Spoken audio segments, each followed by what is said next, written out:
Hi, we're out. We're ready to put the GoPro in the mouth, so we'll be talking.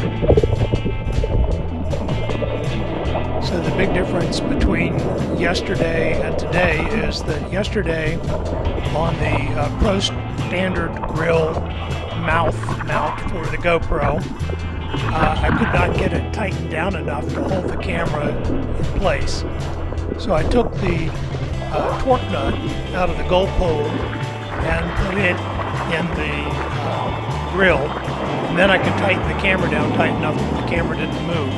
So yesterday the camera was looking straight down at the board. Today the camera's looking where I'm looking. So at this point the grill becomes very usable.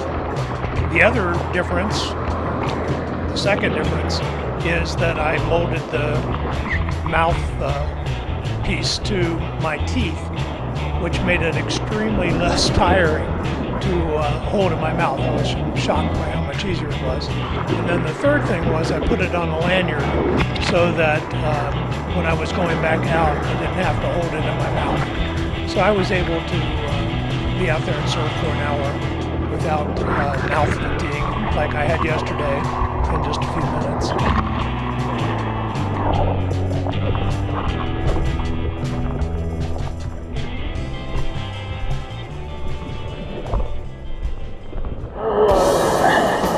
Yesterday I was out here and I didn't have my snorkel gear, so I couldn't really stay in the water very long, and it didn't give the sand a chance to settle. So we're going to test the snorkel gear today to see if there's any kind of visibility.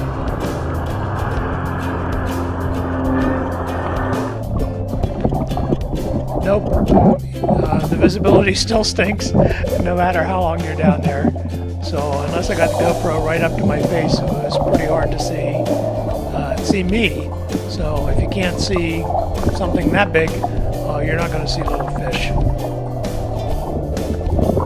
I also had tightened the connection between the two sections of pole, and even so I could see air bubbles coming out. It was taking on water. So I'm not very impressed so far with the GoPole.